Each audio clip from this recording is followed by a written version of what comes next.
दोस्तों नमस्कार। यूपीएसआई की तो पेपर जो है समाप्त हो चुकी है। अब जो है आने वाली जो है आपकी वैकेंसी है यूपी में, वो यूपी पुलिस है, होम गार्ड है और भी जो है अन्य जैसे लेखपाल वगैरह हैं। तो बहुत सारे जो है एग्जाम में अब आपको जो है करंट अफेयर्स सीधे आपको देखने को मिलेगा। ठीक है, तो करंट अफेयर्स की एक सीरीज शुरू करते हैं। कोशिश करेंगे कि पर डे जो है 10 या 5 करंट अफेयर्स आपके सामने फैक्ट के साथ जो है प्रस्तुत किए जाए। ठीक है, चलिए स्टार्ट करते हैं। ये हर एक एग्जामों के लिए है।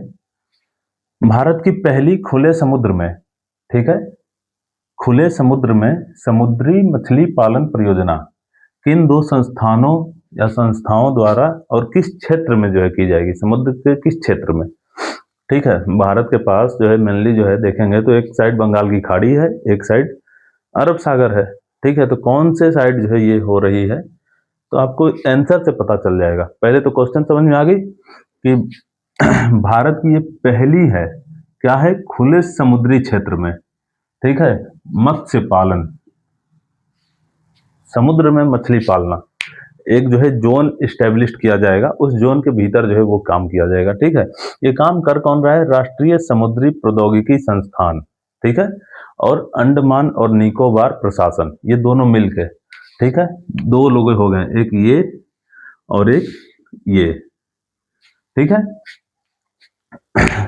National institute of ocean technology यानी राष्ट्रीय समुद्री प्रौद्योगिकी संस्थान और अंडमान निकोबार प्रशासन, ये दोनों लोग मिलके कौन से क्षेत्र में करेंगे? तो आपको पता है कि क्षेत्र पूछ दिया गया तो कौन सा आ जाएगा? अंडमान वाला क्षेत्र आ जाएगा। कहाँ से कहाँ करेंगे? अंडमान वाले में। ठीक है, अंडमान क्षेत्र में। ठीक, अंडमान वाले क्षेत्र में ये जो है समुद्री पालन वाला काम चालू किया जाएगा, पहला नंबर। ठीक है, इससे देखिए 2-3 सवाल आ सकते हैं। अब इससे कुछ फैक्ट क्या हो सकती है, ये किस चीज को बढ़ावा देने के लिए किया जा रहा है, ये भी पूछा जा सकता है कि भारत की पहली समुद्री खुले समुद्री क्षेत्र में जो भी जो है समुद्री मछली पालन जो है वो किस क्षेत्र को बढ़ावा देने के लिए है? तो वो जो है ब्लू इकोनॉमी को बढ़ावा देने के लिए होता है। किस चीज के लिए? ब्लू इकोनॉमी के लिए, यानी कि नीली अर्थव्यवस्था। नीली अर्थव्यवस्था को बढ़ावा देने के लिए ये जो है योजना लाई गई है, नीली अर्थव्यवस्था। अब ये क्या है? नीली अर्थव्यवस्था क्या है? नीली अर्थव्यवस्था का मतलब कि नीला से मतलब जो है समुद्र से है। समुद्र या फिर जो है जो भी जो है पानी का जो सब बड़ा सोर्स है, उससे उसमें जुड़ी ऐसी गतिविधियां जिसका जो है प्रयोग, ठीक है, सतत रूप से किया जाए और उसमें से जो भी जो है रोजगार के साधन उपलब्ध कराए जाए। जैसे कहने का मतलब कि मछली पालन है, तो उसको जो है मछली जो है मारना समुद्र से अच्छी बात है, लेकिन मछली उतना जो है उसमें प्रोड्यूस भी होनी चाहिए, मतलब उसमें पैदा भी होनी चाहिए। अगर समुद्र से जो है, समुद्र में कई जगह आप देखेंगे सोर्स है, ठीक, जैसे बॉम्बे हाई है, वो जो है क्या है, वहां से पेट्रोल वगैरह निकलता है। अब वहां से इतना ना निकाल लिया जाए कि आने वाली पीढ़ी को दिक्कत हो जाए। तो आने वाली पीढ़ी को ध्यान में रखते हुए, सतत विकास करते हुए अगर समुद्री संसाधनों का हम प्रयोग करते हैं तो उसको बोलेंगे नीली अर्थव्यवस्था। ठीक है, अच्छा, नीली अर्थव्यवस्था जो है ब्लू इकोनॉमी को बढ़ावा देने के लिए हुआ है। अब ये ब्लू इकोनॉमी जो है समझिएगा, एसडीजी एक गोल है जिसको सस्टेनेबल डेवलपमेंट गोल बोलते हैं, 2030 तक अचीव करना है पूरे कंट्री को। ठीक है, सतत विकास जो लक्ष्य है 2030 तक सबको जो है प्राप्त करना है, जितने भी कंट्री हैं। ठीक है, अब 2030 तक प्राप्त करने के लिए इसमें जो 14वां नंबर का एसडीजी है वो ब्लू इकोनॉमी से जो है रिलेटेड है। 14वां एसडीजी गोल क्या बताता है? Life below water. Life below water का मतलब जो है जल के नीचे जीवन, और ये सब समुद्र वगैरह से रिलेटेड रहते हैं। तो आप समझेंगे, देखिए एक ही क्वेश्चन है, अब इससे कितने सारी चीजें आपको ध्यान रख के पढ़नी है। अब ये खुले समुद्री क्षेत्र बोल दिया, ठीक है, तो एक डीप ओशियन मिशन भी लाया गया है इंडिया की तरफ से 2021 में। तो ये पूछा जा सकता है कि डीप ओशियन मिशन कब जो है आया था? 2021 में। ठीक है, और जो है क्या इंपॉर्टेंट हो सकती है इससे, जो है अगर आप देखेंगे ब्लू इकोनॉमी से, तो ब्लू इकोनॉमी जो है 2021 के बजट में, 2021 के बजट में भारत सरकार ने इस वर्ड का प्रयोग किया था। भारत सरकार ने क्या किया था, प्रयोग किया था इस वर्ड का, ब्लू इकोनॉमी का।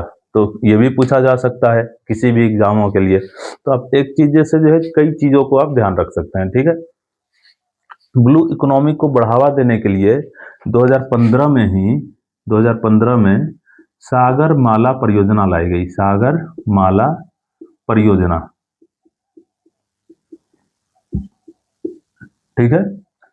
सागर माला परियोजना क्या थी, सभी जो भी बंदरगाह हैं उनको जो है आधुनिक तौर पे जो है, ठीक है, विकसित करना, ठीक है, टेक्नोलॉजी से लैस होकर जो है, ये नहीं पुराने ढांचे पे नहीं, आधुनिक तौर पे जो है वहाँ पे जो है कंटेनर वगैरह की पूरी व्यवस्था होना, ठीक है, और कोल्ड स्टोरेज होना, ये सब चीज़ें जो है आधुनिक तौर पे, तो ये सागर माला परियोजना उसके लिए लाया गया था। अब देखिए टर्म एक ही है, ब्लू इकोनॉमी, कितनी सारी चीज़ें आ गई इससे, ठीक है। तो ऐसे आप जो है पढ़ सकते हैं, अगर खुद से रिसर्च करके पढ़ें तो बहुत अच्छी बात है, नहीं रिसर्च करके पढ़िए तो कम से कम जो है थोड़ा सा हौसला बढ़ाइए, हम जो है आपको पढ़ाएंगे, थोड़ा समय लगेगा, ठीक है, थोड़ा रिसर्च करनी पड़ती है सारी चीज़ों पर। तो ये सब चीज़ें समझ में आई, ब्लू इकोनॉमी कब बजट में आई है, ठीक है, कौन सी परियोजना इससे जो है रिलेटेड चलाई गई है, कौन सा जो है एसडीजी गोल इसको जो है बढ़ावा देता है, ठीक है। अच्छा, ब्लू इकोनॉमी को बढ़ावा देने के लिए एक स्पेशल इकोनॉमिक जोन भी बहुत सारे न्यूज में दिखते हैं, हालांकि ये है बहुत पुराना। स्पेशल इकोनॉमिक जोन विशेष आर्थिक जो क्षेत्र है, ये भारत ने 2000 में, सन 2000 में इसको जो है सुनने को मिला है भारत में। स्पेशल इकोनॉमिक जोन कई जगह जो है चर्चा में रही 2000 में। इसके लिए 2005 में क्या किया सरकार ने, 2005 में एक एक्ट ही बना दिया। कौन सी act, SEZ act, special economic zone act 2005 में, और 2006 में हर जगहों पे लागू कर दिया। क्या होता है एसईजी, एसईजेड क्या है, तो इसका मतलब ये जो है स्पेशल इकोनॉमिक जोन, कई कुछ जो है एरिया होते हैं, ठीक है, उस एरिया को स्पेशल इकोनॉमिक जोन घोषित कर दिया। जैसे अगर मान लीजिए समुद्र से जुड़ा कोई एरिया है जहाँ पे पोर्ट बंदरगाह आसानी से विकसित किए जा सकते हैं, या फिर बहुत बड़े जहाज़ों का जो वो भी सामान है, गुड्स है, वो आराम से वहाँ पे स्टोर किया जा सकता है, रखा जा सकता है, ठीक है, या फिर वहाँ से कुछ मिनरल्स वगैरह मिल रहे हैं, तो ऐसे जोन को स्पेशल इकोनॉमिक जोन घोषित कर दिया जाएगा। और वहाँ पे उससे क्या होगा, वहाँ पे निर्यात को बढ़ावा मिलेगी और निवेश के लिए प्रोत्साहित किया जाएगा कि अन्य कंपनियां या फिर अन्य विदेश के लोग यहाँ आके हमारे यहाँ निवेश कर सके। तो स्पेशल इकोनॉमिक जोन निर्यात और निवेश को बढ़ावा देने के लिए किया जाता है। 2005 एक्ट के तहत 2006 में लागू हो गया है, ठीक है। इतनी पॉइंट जो है आपके केवल एक क्वेश्चन से हुई, और इतने पॉइंट पढ़ने पे आपको क्वेश्चन भी याद हो गए होंगे कि भारत की पहली खुले समुद्र में समुद्री मछली पालन परियोजना किन दो संस्थाओं और किस जगह पे हो रही है। तो कौन सी दो संस्था है, ये रही राष्ट्रीय समुद्री प्रौद्योगिकी संस्थान और अंडमान निकोबार प्रशासन। कहाँ पे, तो अंडमान क्षेत्र में। समझ में आ रही बात, चलिए अगला क्वेश्चन देखते हैं।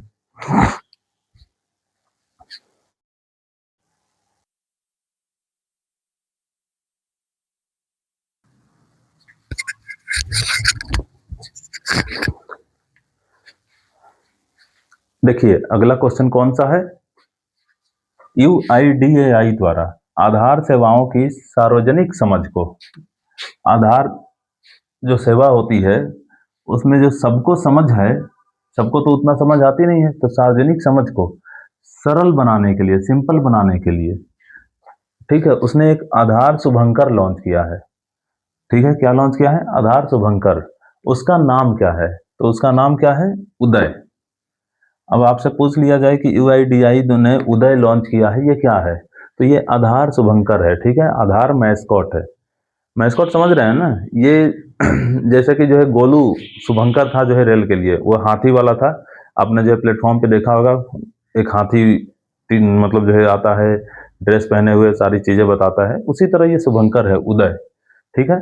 उदय शुभंकर सार्वजनिक समझ को जो है जो भी आधार से जुड़े सेवा हैं उनसे वो सरल बनाने के लिए ये लॉन्च किया है UIDAI ने। अच्छा, UIDAI इसका फुल फॉर्म कभी कभी पूछ लिया जाता है, ठीक है, unique identification authority of India, यही है, ठीक है। यूनिक, मैं हिंदी में ही लिख दे रहा हूं, यूनिक आइडेंटिफिकेशन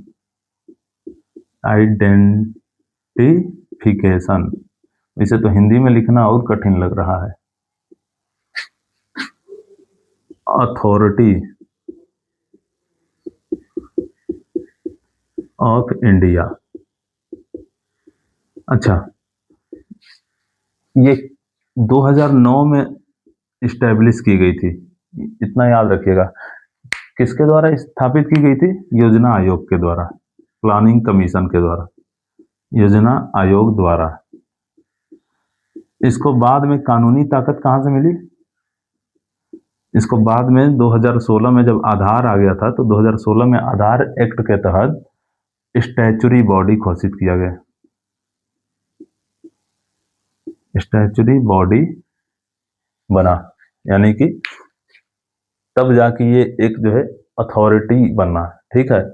बाकी ये जो है क्या था, योजना आयोग द्वारा अथॉरिटी थी लेकिन जो है स्टैच्यूटरी बॉडी नहीं थी, तो याद रखिएगा। UIDAI भारतीय विशिष्ट पहचान प्राधिकरण हिंदी में बोलते हैं। इसका मेन काम यही है, आधार से जुड़ी सेवाओं को, ठीक है, लोगों को मुहैया करवाना या फिर आधार से जुड़ी जो भी जो है दिक्कतें हैं उनको सही करना, ठीक है। तो ये काम कौन किया है? उदय नाम से लॉन्च किया है UIDAI ने, ठीक। अब इसको जो है हटाते हैं, अगला क्वेश्चन। अब देखिए जो तीसरा क्वेश्चन है, पिपरहवा के पवित्र अवशेषों की भव्य प्रदर्शनी कहाँ लगाई गई या कहाँ आयोजित की गई? ये मोदी ने किया है, ठीक है। पिपरहवा है कहाँ, पहले ये समझिए, सिद्धार्थनगर जिले में। कहाँ है? सिद्धार्थनगर जिले में, ठीक है, नेपाल के पास में ही है। पिपरहवा में जो भगवान बुद्ध से जुड़ा पवित्र जो अवशेष है उनका प्रदर्शनी जो है लगवाया है, वो कहाँ पे आयोजित की गई है? तो नई दिल्ली में।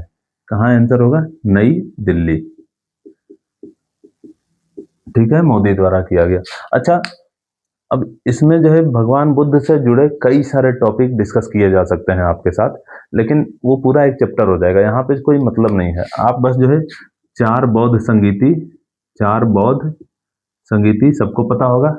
5वां सम्मेलन जो है बौद्ध का, वो ध्यान रखिएगा, बर्मा में आयोजित किया गया था 1871 में, ठीक है, बर्मा में आयोजित किया गया था 5वां सम्मेलन। और 8 अष्टांगिक मार्ग है, पता है, 4 आर्य सत्य है बौद्ध धर्म से जुड़े, ठीक है। बाकी कुछ टर्म है जैसे निर्वाण हो गया, ठीक है, महापरिनिर्वाण हो गया, महाभिनिष्क्रमण हो गया, ठीक, धर्म चक्र परिवर्तन हो गया, ठीक। वो 4 जो चीजें देख के जो है सिद्धार्थ से बुद्ध बन गए, वो 4 कौन कौन सी चीज थी, वो चीज का क्रम पूछा जाता है। अब ये अभी मैं बताने लगूंगा तो बहुत ज्यादा जो है वो हो जाएगा, ठीक है। 4 बौद्ध संगीति कहाँ हुए हैं, कौन से राजा के समय हुए हैं, अध्यक्ष कौन था, उपाध्यक्ष कौन था, किसमें जो है आपका विनय पिटक लिखा गया, किसमें सूत पिटक, किसमें अभिधम पिटक, ये सब पढ़ लीजिएगा बढ़िया से, ठीक है। वीडियो लंबा ना हो जाए, 3 इतने क्वेश्चन पे रुकते हैं। आप बताइएगा ऐसे पढ़ना उचित है या फिर क्वेश्चन को केवल टू द पॉइंट जो है करंट पढ़ लिया जाए?